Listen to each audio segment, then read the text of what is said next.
migration done more harm than good? Let's delve in through the historic lens using Niger Delta as a case study. The story of how different tribes came to occupy the Niger Delta is not a single migration tale, but a layered movement of peoples over centuries, driven by trade, survival, conflict, and opportunity. What we now recognize as the Niger Delta, one of the most culturally diverse and resource-rich regions in Nigeria, was shaped not by one origin, but by convergence. Long before colonial contact, the Delta was a difficult terrain, a maze of creeks, mangroves, and wetlands. It was not the kind of land that easily attracted large settlements at first glance, yet it became one of the most strategic regions in West Africa. Why? Water. The rivers and creeks were not barriers, they were highways, and those who understood this early will come to define the region. Among the earliest known settlers were the Ijaw, also known as the Ijaw people. Oral traditions suggest that they migrated from inland regions, possibly from the Niger-Benue axis, moving gradually southward. Unlike many other groups, the Ijaw adapted fully to the aquatic environment. They became expert fishermen, canoe carvers, and navigators. Their ability to thrive in the creeks gave them both protection and economic advantage. While other groups preferred dry land, the Ijaw turned the wetlands into a homeland. These early settlements laid the foundation for human habitation across much of the Delta. As time progressed, other groups began to move into the region, each bringing different motivations and strengths. From the west came the Itsekiri and Urhobo peoples, whose histories are closely tied to the powerful kingdom of Benin. The expansion of Benin, along with internal political dynamics, pushed populations outward. The Itsekiri, in particular, maintained strong political and cultural ties with Benin, which influenced their system of governance, including the establishment of the Olu of Warri monarchy. Settling along the coastal and riverine areas, they became key intermediaries in trade between inland communities and European merchants. The Urhobo, on the other hand, moved into slightly inland areas where the land was more suitable for farming.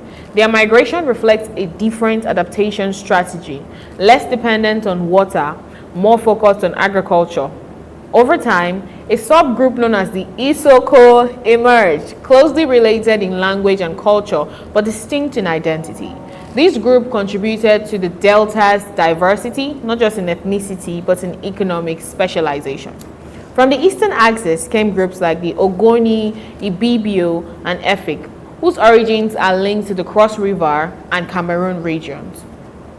These migrations were influenced by both environmental pressures and the search for fertile land.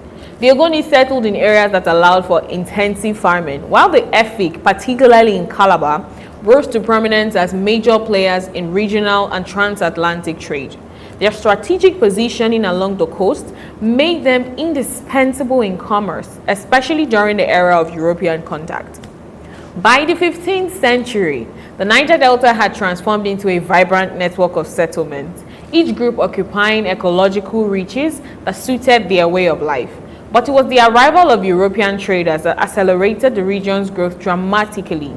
Initially focused on trade in goods like ivory and pepper, the region later became central to the transatlantic slave trade and subsequently the palm oil trade. Here, the earlier migrations proved crucial. The Ijaw controlled the waterways, the Itsekiri and Efik managed trade relations, the Urhobo and other inland groups supported agricultural production. Rather than a uniform society, the Delta became a complex economic system where different groups played different roles.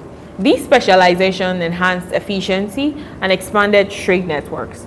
Migration also fostered political development. As groups settled and grew, they formed city-states and kingdoms, Boni, Okwobo, Warri, and Calabar, each with structured leadership and diplomatic systems.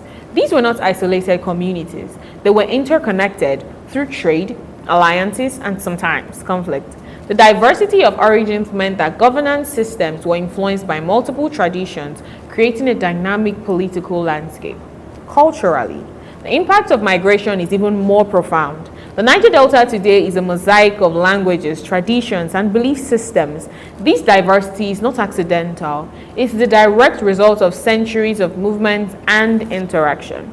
Festivals, art, cuisine, and even social structures reflect a blending of influences.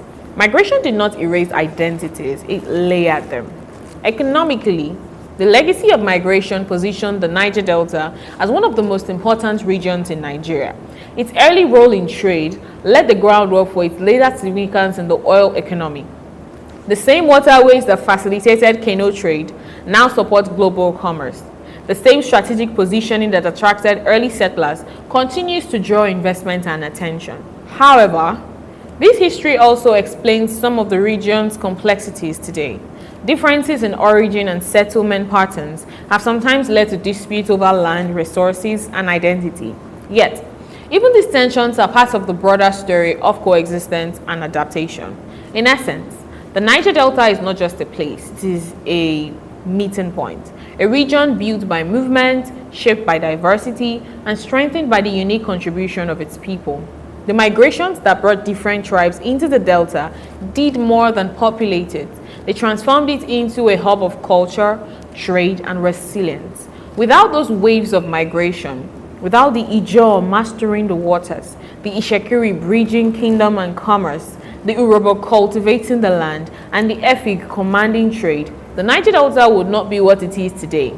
Its growth is not despite its diversity, but because of it.